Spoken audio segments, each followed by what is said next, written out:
warm welcome. Thank you very much for joining us here on Times Now. This is Times Now Live and I'm Hina Gambhir. Today, viewers in Delhi, it's a very, very important day because India is hosting BRICS foreign ministers meeting. So all eyes are going to be on that crucial meeting. The leaders that have arrived here in the national capital.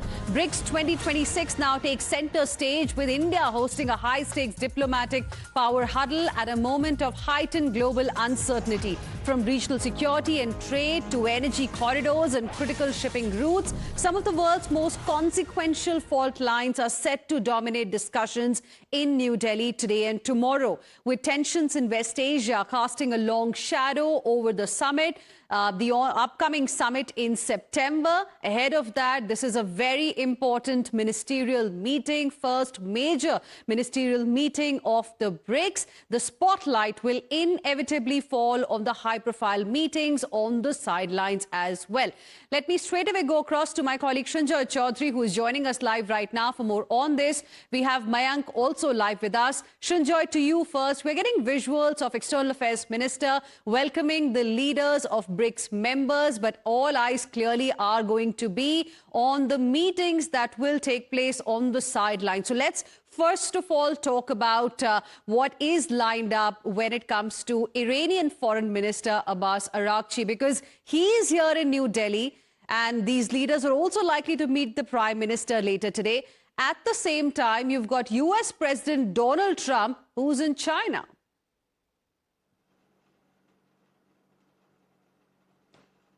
Yes, it's an important meeting, and let's not forget that of all these BRICS countries, two are in the middle of very serious wars. The Russians are fighting Ukraine, and the Iranians are fighting America and Israel. And it must be said that UAE is also involved in the fighting. They have been in the middle of the fighting as well. So you could say two, definitely maybe three of the BRICS countries are currently fighting wars. That's the important point. As far as other issues are concerned, naturally, BRICS is a very important group of countries. They have disparate, different kinds of friends, different kind of ideological positions, and so on. But virtually all the foreign ministers are here. Wang Yi is not here because Donald Trump is in China. Naturally, he has to be there. But as an economic powerhouse, BRICS is very important.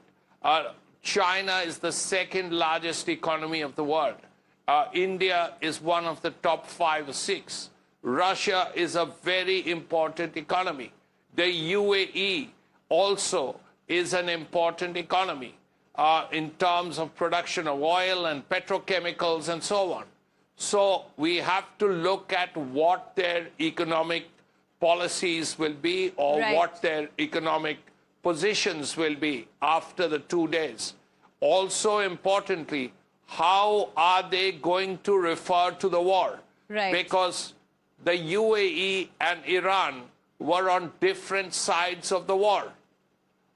Which, if nothing else, there may be a tenuous ceasefire, but that's still going on. So how will this be handled by India is a very important question. And we'll also have to wait and see whether there is going to be a joint statement at the end of this particular foreign ministers meeting of BRICS countries, because that is going to be very, very crucial. Remember, when in April, the deputy foreign ministers and envoys of BRICS nations met, at that time, there was no joint statement. They could not arrive at a consensus. We'll have to wait and see what eventually happens. Mayank, stay on with us. Shanjoy, I'll come back to you again. In fact, let's also tell our viewers a little bit about the key talking points that are going to be, there as far as these leaders are concerned when they sit together. So global and regional security issues are going to be discussed. Then BRICS at 20 roadmap discussions are also going to take place. BRICS at 20 is important because this is 20 years of BRICS. BRICS was formed, in fact, in 2010. 2006. It started as BRIC, and then we had South Africa joining the group later in 2010. Then reform of global governance institutions is going to be another important issue that the leaders are going to be talking about. Trade and economic coordination will be key as well, and coordination on energy, security and shipping routes is going to be another important aspect that the leaders are going to be focusing on. Let me go across to my colleague Mayank as well for more on this. Mayank, now it's an interesting itinerary as far as these leaders are concerned today. They're also expected to meet the Prime Minister. Can you tell us a little bit about what we really know as far as the agenda is concerned? Are we also likely to see discussions around de-dollarization, because that is also an important aspect of BRICS?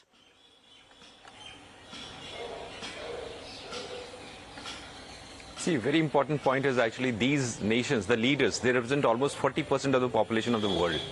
And apart from that, 37% of the GDP is shared between these nations, which are 11. And it needs to be highlighted that the three countries which are very important, which is Saudi Arabia, Iran and UAE, are also part of it. Apart from what we say actually Brazil, Russia, India, China and South Africa. I mean, it's 11 nation conglomeration of BRICS is actually. So having said that, agenda definitely has to be trade mechanism, international system, which includes UN also. These things are very important part, because the way the things have moved since last 3-4 months, they have brought in a kind of a major debate on the way the rules have been played by the multilateral nations and international system of governance and trade.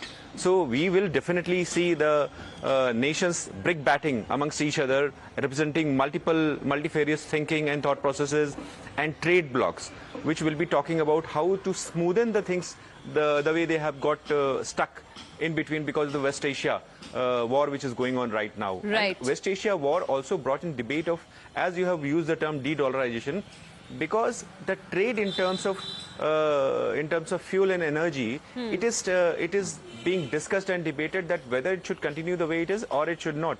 Right. So whether we see a joint statement or not, but these meetings are going to bring in a lot of energy, discussion, and a system which will be seen after that will be and this is the definitely first bringing out a lot time of good since things. the war began, we are going to see a gathering of this kind where you will have foreign ministers of some really important countries coming together in the national capital. So West Asia crisis definitely is going to be on the agenda. We'll see what really comes out of it. For now, thank you very much, Srinjoy, as well as Mayank. Appreciate both of you with your inputs on this story.